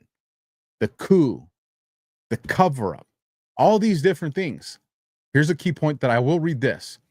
Conspiracy charges have no statute of limitations if the criminal enterprise is ongoing. And when crimes are continuously committed as part of that conspiracy, the timeline resets. Every cover-up, every lie under oath, every compromised official still in office, it all counts. You've just had people come out that are on big podcasts. I've been saying this for a few days now, that are saying, hey, you have to renounce the conspiracy if you want to be out of it. If you want to show that it's no longer an ongoing criminal enterprise, you have to disavow it, which people haven't done it. You still have these people that are in power. You still have all this stuff that's being pushed. You still have certain, vaccine, I'll be careful because I know we're out on YouTube. You have certain things that go into the arm or different parts of the body that are still going out there. RFK is doing a good job of combating it, but people are still asking, why is it still out there? Because you have ongoing crimes that are happening. If you don't get what I'm saying, the shells that Comey put out there, 85-40 or 86-47, now that hits different because it's ongoing.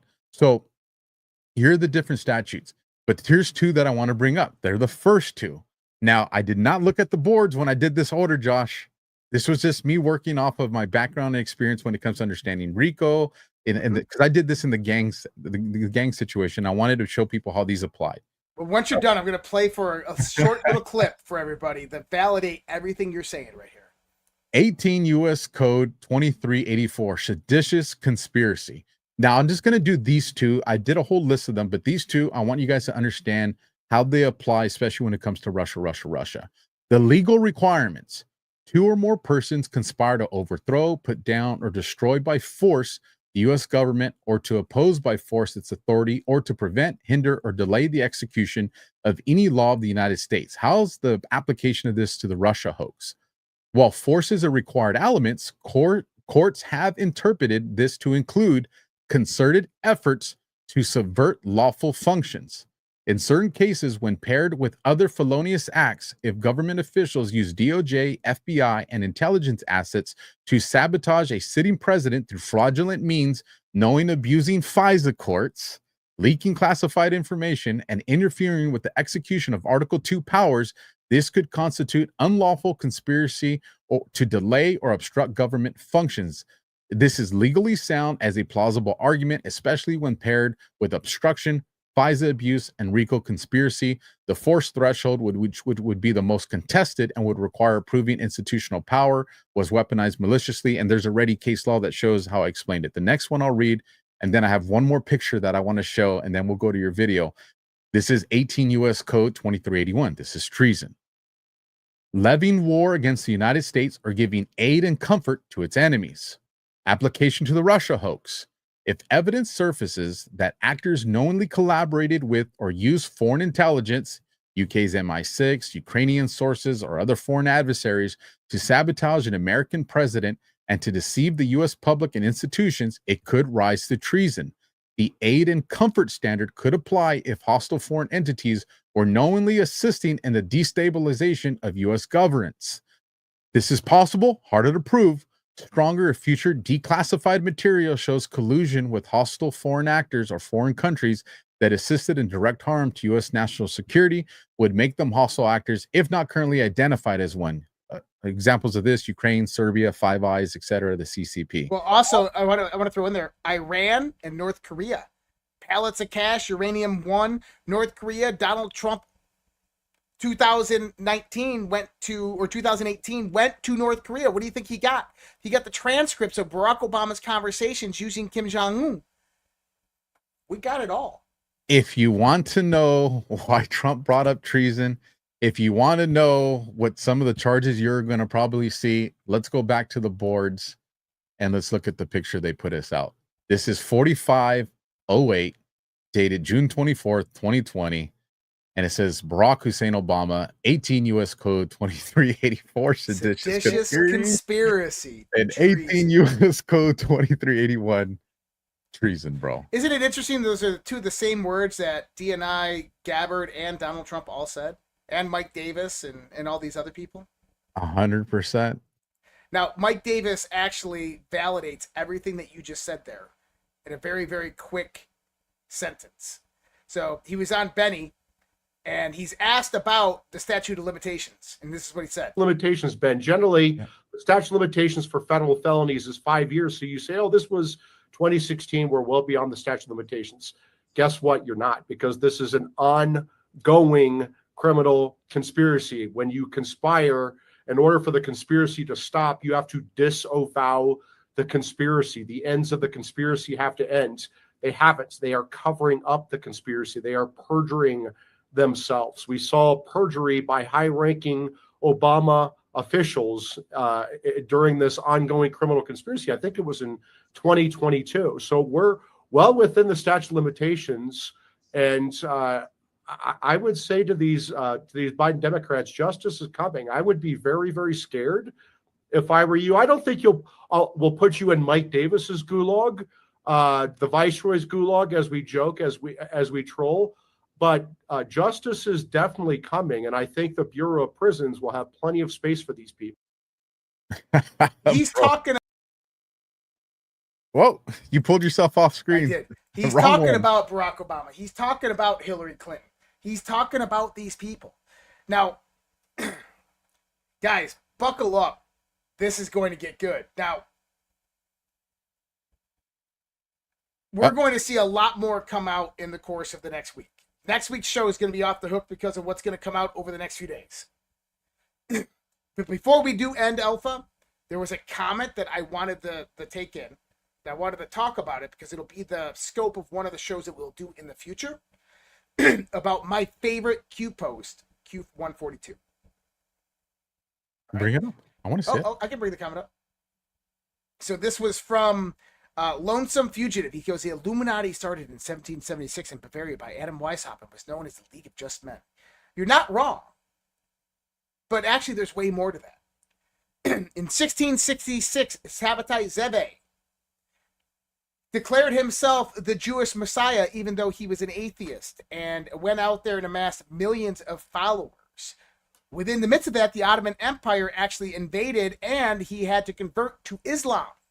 Then, about 100 years later, Joseph Franks comes along, and they had to convert to Catholicism to hide who they really were. They were Sabbatean Frankists, because Joseph Franks came out and declared himself the rebirth of Sabbatai Ze'ev, the Messiah.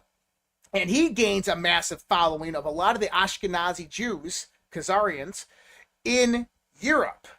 Well, this is where it gets interesting, because you have Sabbatean Frankism that's birthed up there, and then Joseph Franks moves to Bavaria, Austria, and Hamburg, Germany, where he has two houses. Well, who's his neighbor in Bavaria, Germany? Adam Weishaupt. Who's their other neighbor? Amschel Rothschild. And those three together formed the Order of the Illuminati and began infiltrating Masonic lodges and other secret societies throughout the country, throughout the world.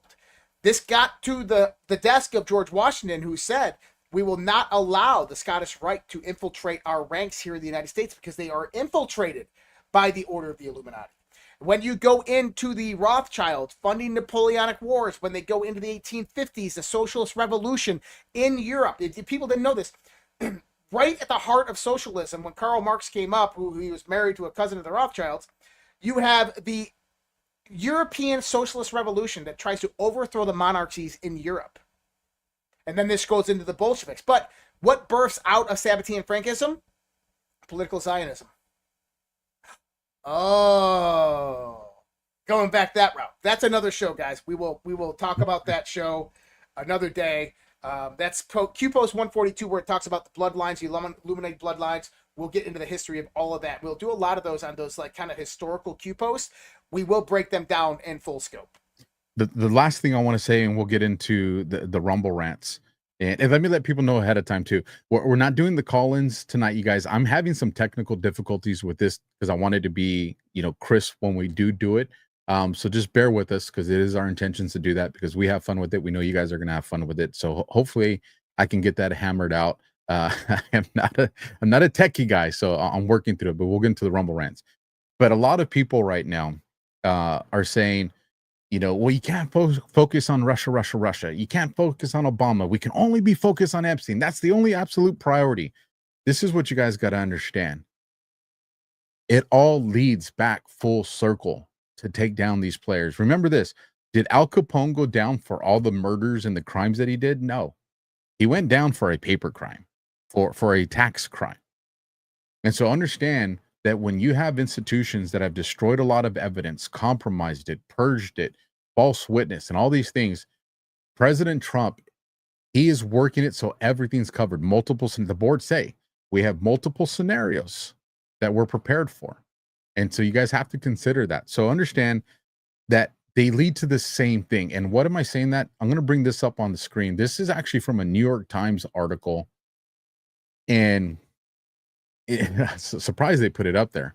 But when you see this graphic that they put up there, and it shows Sean Podesta to Tony Podesta, to the WikiLeaks emails, to the cooking parties, to the handkerchiefs, the pizza, the comic ping pong, James Alefantis, Instagram posts, the secret code language, Democratic operatives, Hillary Clinton.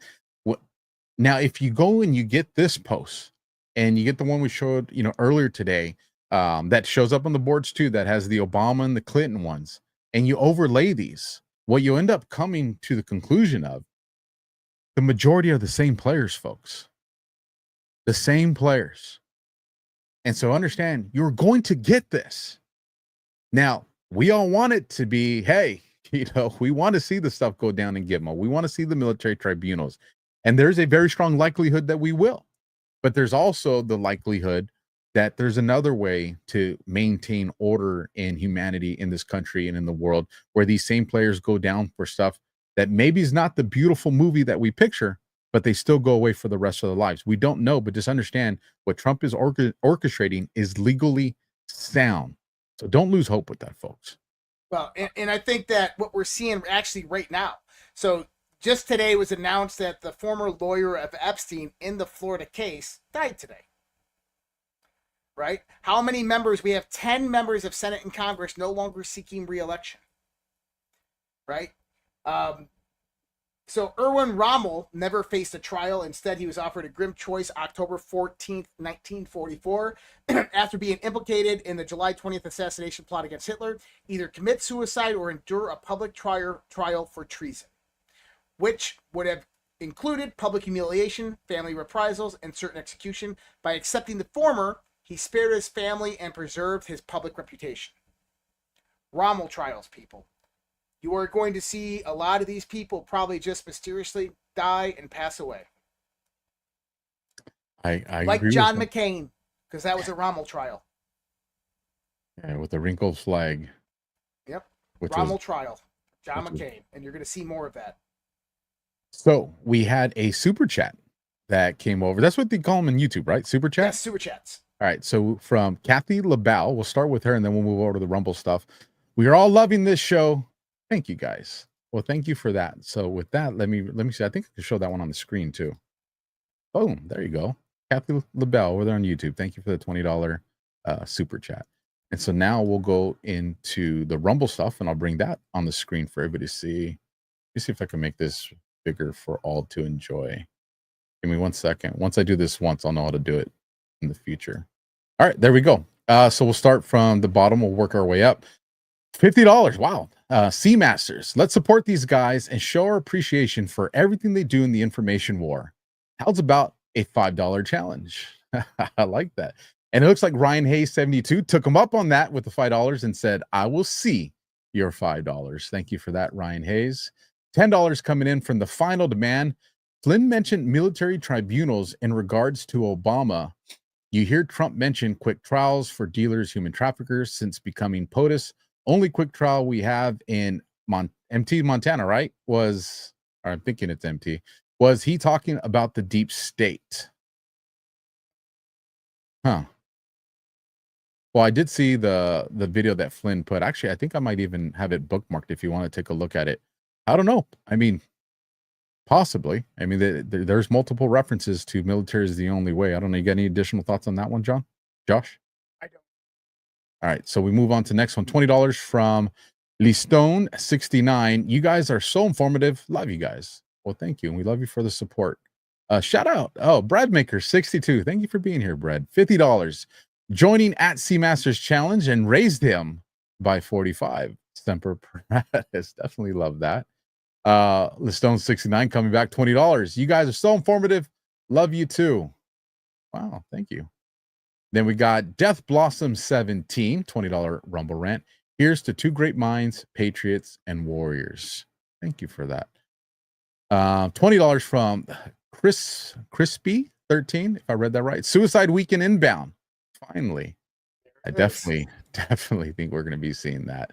$10 coming in from Difo. Probably got help from John Stradzinski, too. Turns out a company he started, Genesis Foundation, was integral and shut down with USAID getting Doged-ified. Infiltration. Oh, I'm going to look that one up. Genesis Foundation. EH Kyle, $5. I remember the video of 3 special ops guys inside the Capitol building down the stairs. They said, "We're on your side." I have seen that one, Kyle. And I know who those guys were. Oh, we'll talk on that one then. $1 from Angie K. Don't forget. I know what they got. I think I know what you're hinting at, and you might have referenced it earlier tonight if I'm guessing right. I did. $1. Angie K. Don't forget, Bongino was also in Obama's White House as his secret service to Obama and Hillary. He's talked about the emails and how Obama knew about Hillary's server, and so did the NSA. $10 from Miss Ray of Freedom Fighter.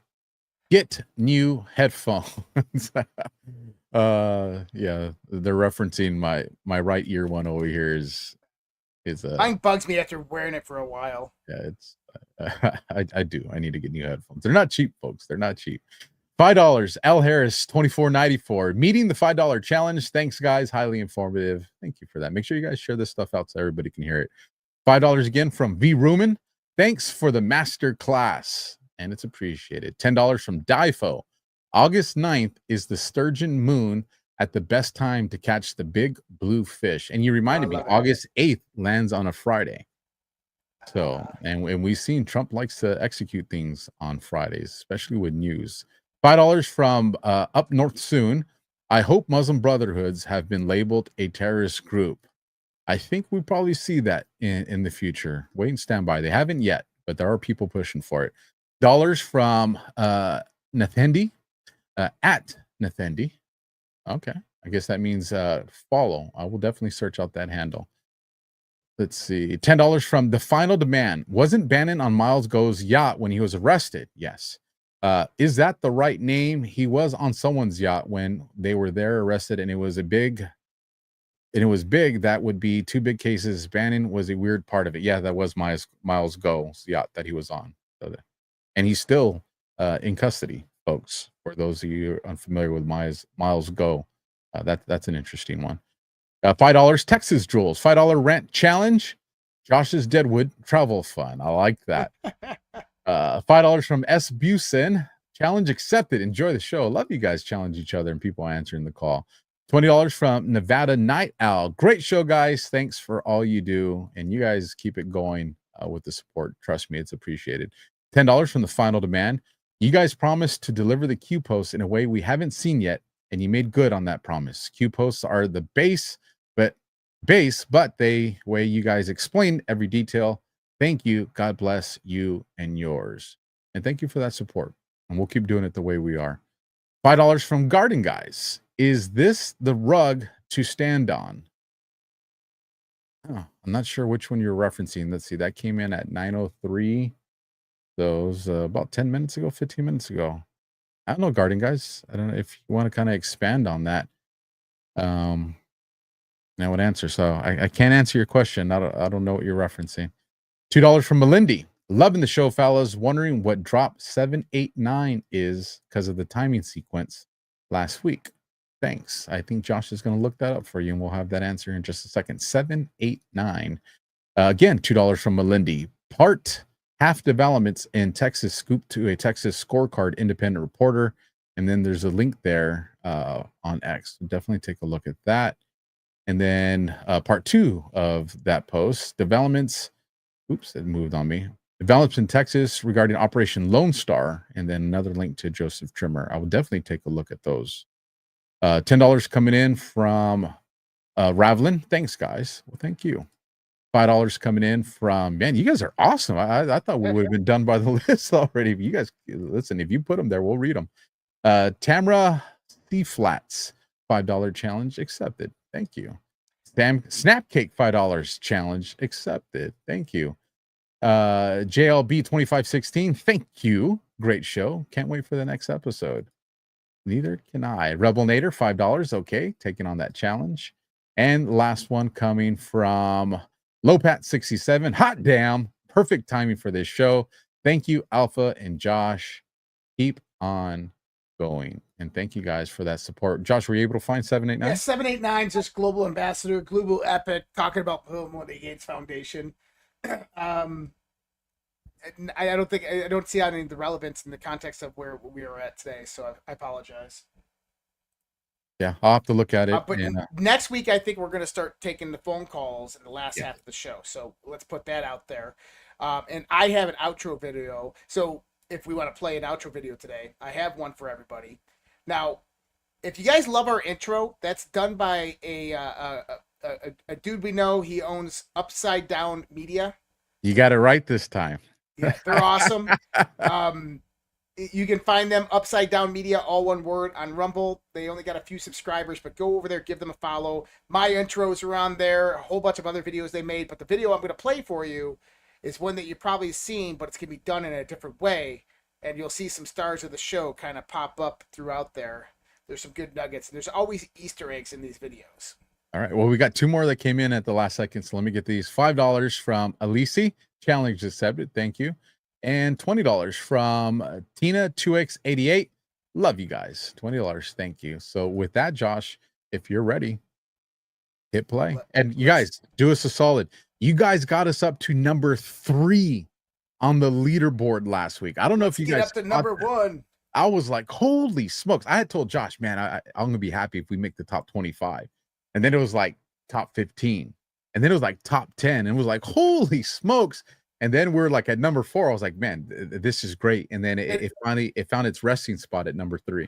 And Alpha, let them know where they can find you.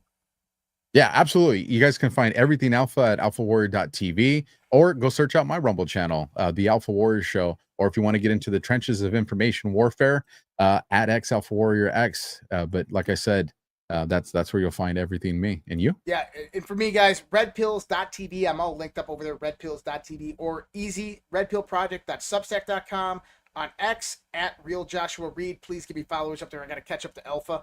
At Real Joshua Reid, or just Rumble, Red Pill Project, all one, Red Pill, and then Red Pill Project, all one word, on Rumble. You can search for that, and you should see my videos come up there. So appreciate all the support, guys. And we're gonna allow Upside Down Media take you guys out. I gotta figure out how to do this. All right.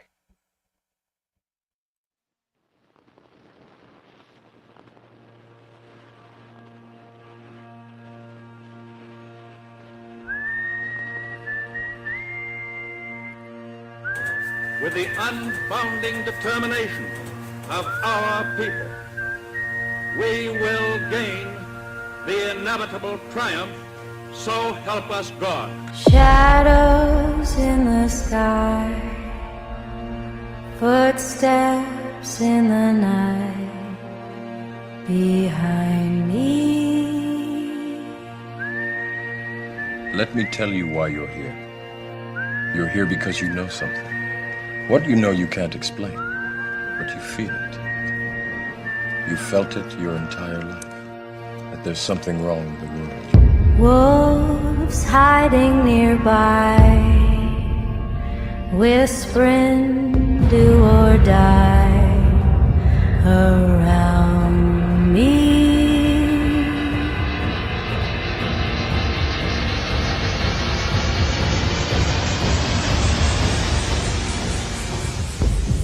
Like everyone else, you were born into bondage. Born into a prison that you cannot smell or taste or touch. A prison for your mind. Bird flu is sweeping across the country. Get vaccinated or risk losing your job. Protests now at storm the barbed wire fence in Texas. Get this false claim. People resting. The Department of Justice will speak to it. Dropping off their balance. As I wait to say my last goodbye.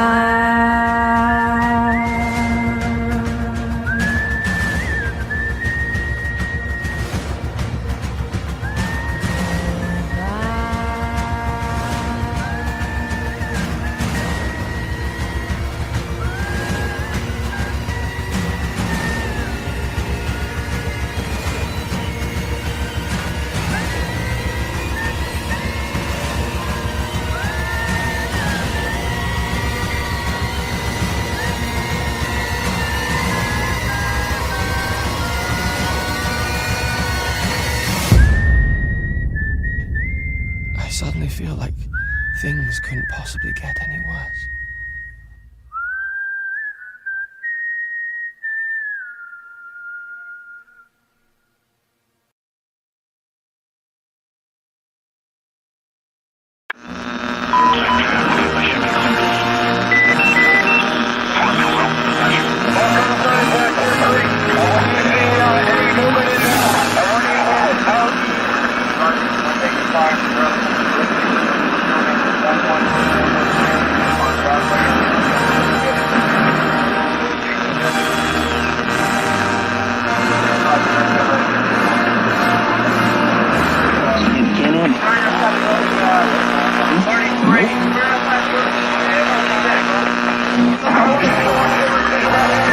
Yes,